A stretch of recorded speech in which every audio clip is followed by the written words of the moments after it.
Hello, welcome to Weekly Recap. I am your host, Vivian Kabono. This is the show that brings you a recap of what has been happening locally and internationally in this week. This show is brought to you by NewsunplugKE. Kindly subscribe, like, share, and comment. Stay tuned.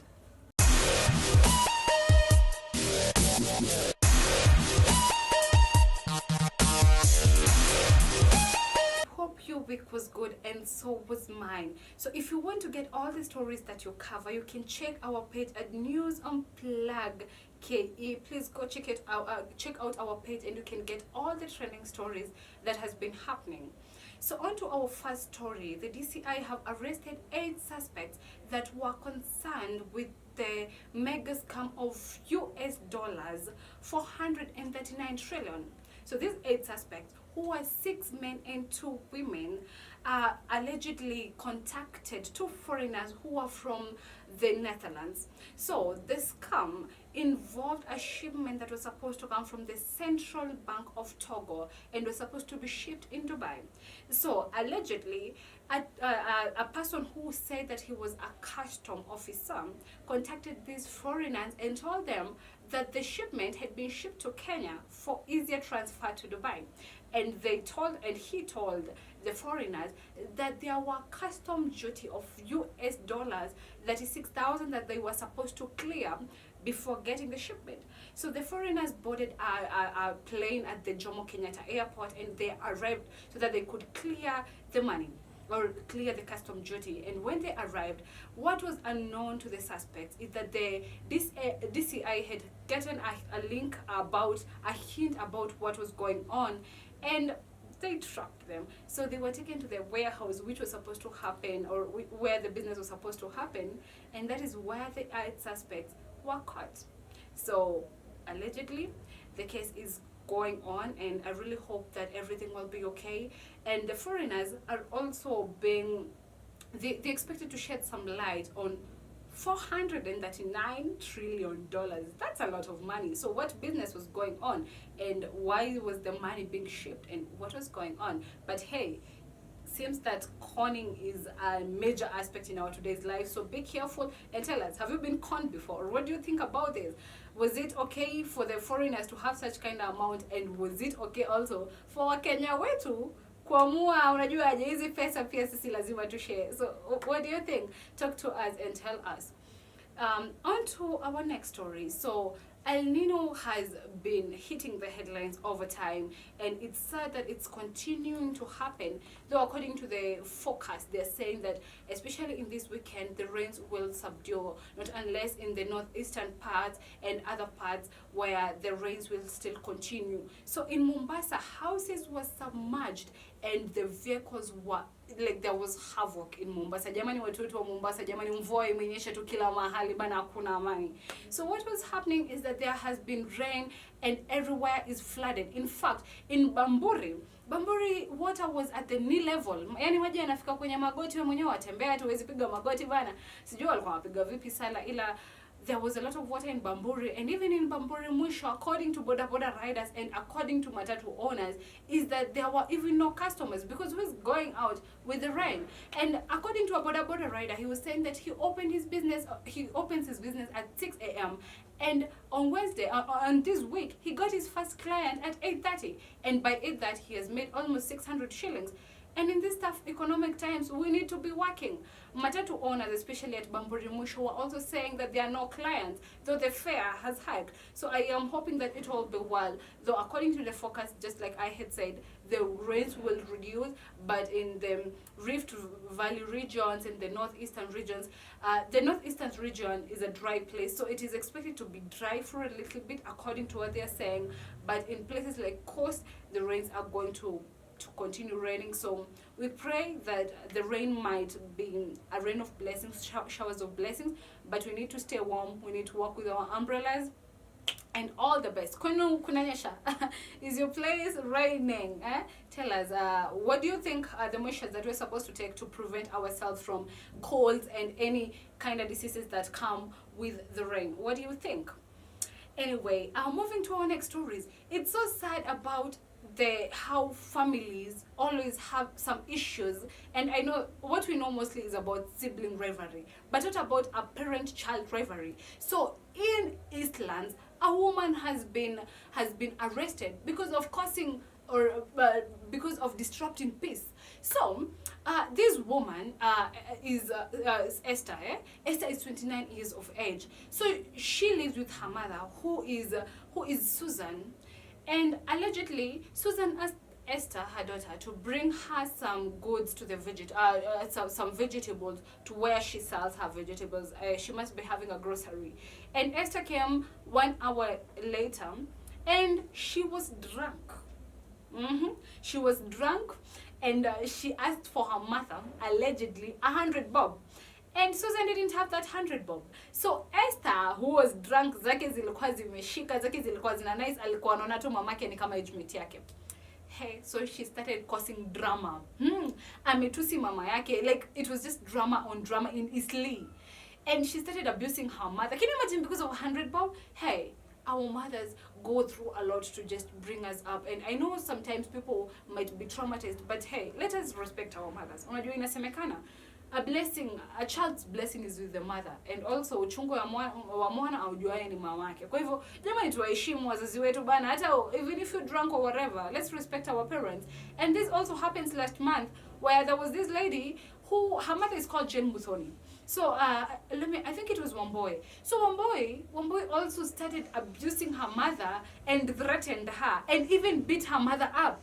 And not only that, she threatened to kill her mother, and she was taken to court because manze unatishia kuwa madhako manze.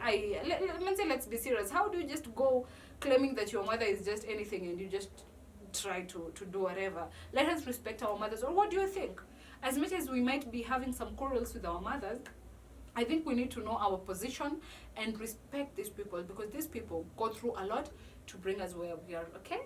Ukisoma sana uenda Ulaya jamani, usisahau mamako bana, usisahau mamako mzazi. Ama vipi? Talk to us. What do you think about the relationships with mothers and children, especially with mothers and daughters? You know, it seems there's a lot of conflicts when it comes to mothers and daughters.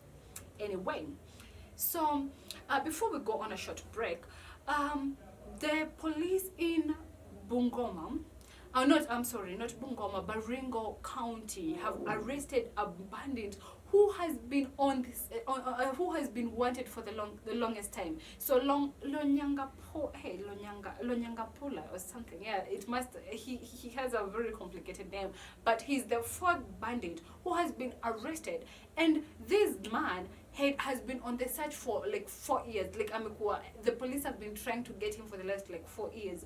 So he was caught, fortunately, and he had 2 firearms and 15 packs of ammunition. So I'm so glad that the police arrested him, and he will be tried, and I hope that there will be justice, because why banditry? And actually, especially he was in Capedo. We know that Capedo has had incidents of a lot of cases about banditry, and people are wondering what's not happening. The security there is so sad. In fact, I remember they did even a documentary some time back about about what happens with the Capedo place and the banditry. So also the police in Baringo were calling people and telling them, hey, inform us about these things. Please tell us about these things so that we can when you people when the whistleblowers come to the police, it is easier to track down these bandits and arrest them. And like kuficha, tunasema vipi, ukificha, what do we call it? A boiler. When you hide a boiler, at the end of the day, it will just become worse, and it will spread to other areas. So it's better when you notice something, please talk to the police so that we can have peace. Everybody akuwe na amani, and so that we can move in peace. Right. Amani kwa wote. And we will be going for a short break. And just to tell you, so the artistic people, there has been. I'm glad that the Ministry of Sports gave out millions of shillings to renovate the Kenya National Theatre. So I'm so glad for artists and for theatre people, theatre lovers. The Kenya National Theatre will be closed for 6 months as the renovations will be done. So I hope it will be better. and it will be better for the artist. We will be taking a very, very short break. Thank you a lot for staying tuned. Don't forget, go check out our news at NewsunplugKE, and also please subscribe to our YouTube channel at NewsunplugKE. Stay tuned.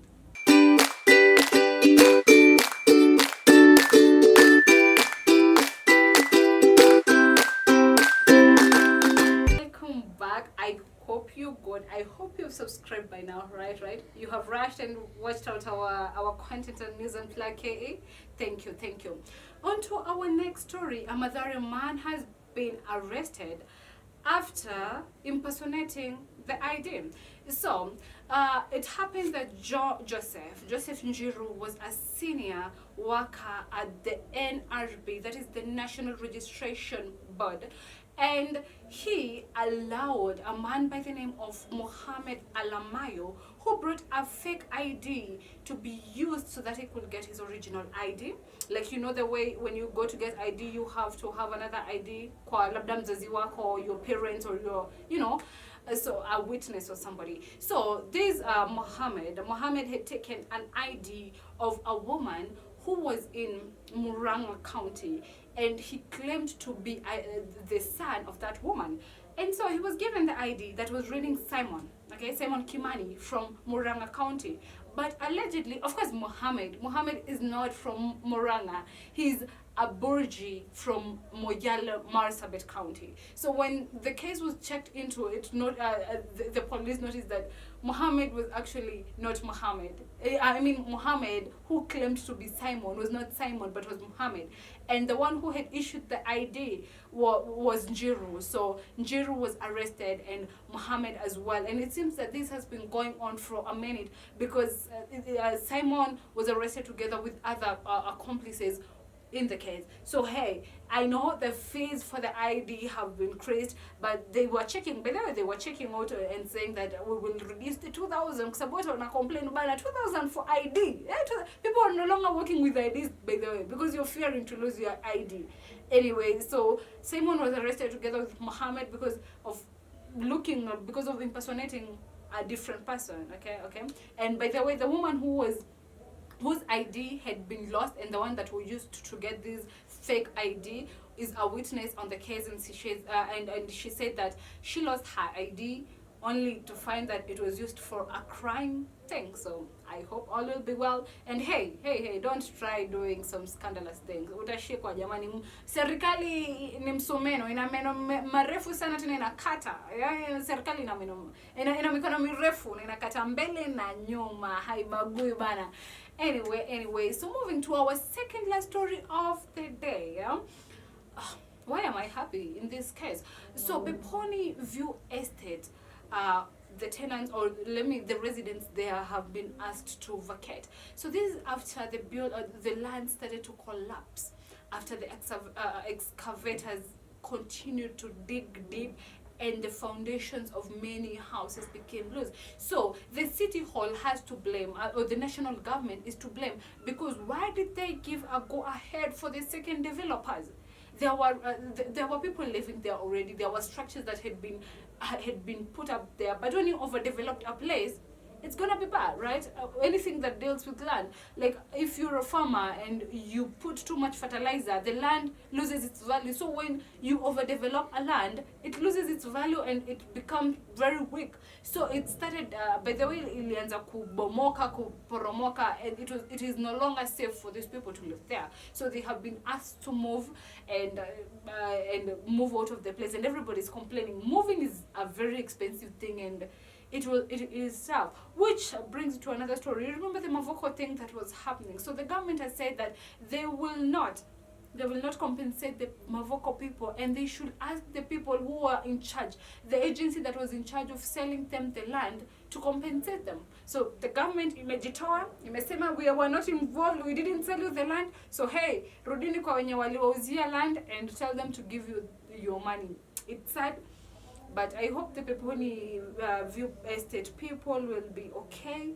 I know this is a distressing time for them, but all will be well. All will be well. We'll send you love, and we send you all the best. God is in control. moving on to our last story of the day, international news. So the China president Xi Jinping, with his counterpart, the US President Joe Biden, will have a meeting at Washington this week.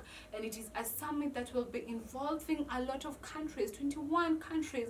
And in total, they contribute to 60% of the world's economy. So you can imagine how big this meeting is going to be. And you know, China and US has been the leading economists, like they have been the leading, they're superpowers, let me call them that. They have been leading, especially in the economic times, and they're doing well in terms of trade. So over time they have not been having very good relationships, starting with the era of Donald Trump and how the Beijing was being handled, and the way that Beijing has been an authoritative, have been very authoritative under the leadership of Xi.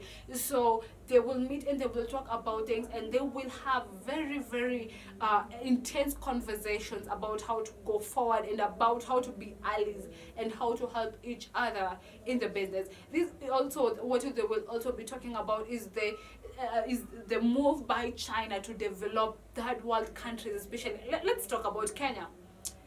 Almost all the roads that are in Kenya, starting with Thika Superhighway, the extension to Marwa, the double carriage, has been taken out, has been done by the China. The expressway, China are, it's the belt roads, that initiative is called that, and they're trying to develop the third world countries. So they will also be talking about that, and I hope that the conversations will be for the good. Also, Joe Biden said that if every resident in China, every China person was able to live well in their resident home, and they were they also have good places to stay, then it will be good for everybody from US to China. So I hope all will be well.